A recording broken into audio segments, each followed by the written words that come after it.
Mu kaweefube k'okukendeeza obumenyi bw'amateeka mu Kampala ne Wakiso, poliisi yakoze ekikwekweto mu kiro ekyakeesezza olwaleero okukakana ng'abantu abasukka mu 300 bakwatiddwa. Bano baakwatiddwa mu bitundu okuli Nansana, Kyebando, Kitukutwe, Kiwologoma, Namugongo ne mu masekkati ga Kampala. Okusinziira ku poliisi, abakwate abasinga baasangiddwa n'ebiragalalagala. Abakwate basuze ku poliisi ez'enjawulo gye baggiddwa okutwalibwa ku CPS mu Kampala, nga wano bwe babajja ne babatwala mu kkooti ya City Hall mu Kampala. Bano bavunaanibwa emisango egy'okweyisa ng'ekitagasa. You are all charged with one offense of the same offense of disturbing public peace. It is alleged that on the 16th day of February this year, in Natete, Nakasero Central and Kiteka Market, you are found smoking opium. Kyokka bano emisango egibavunaanibwa bagyegaanye.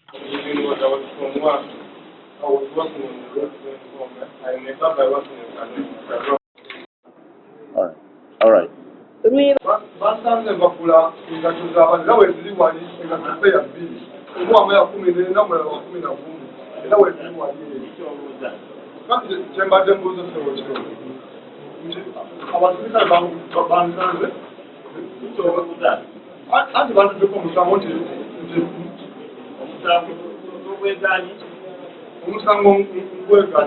Bano omulamuzi abategeezezza nti abalina abantu baabwe ababeeyimirira baakuteebwa ate bo abatabadde nabo basindikiddwa ku alimanda e Luzira. Abeeyimirira Oweekitiibwa omulamuzi agenda kuwuliriza okusaba kwammwe okweyimirirwa.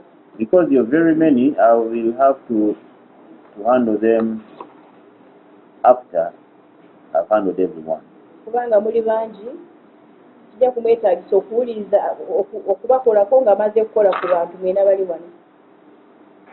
Now, for those ones who do not have sureties, I am going to remand you until the 2nd of March.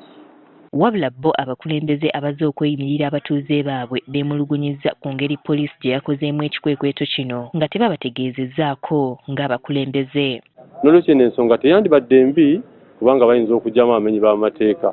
Naye tusaba ffe ng'abakulembeze batuwe chance, batuwe obudde, tukolemu screening y'abantu baffe abateekeddwa okuba nga si babi kwabo be bayagala. Ate bo abantu ababadde bazze okweyimirira abantu baabwe nabo baliko bye boogedde.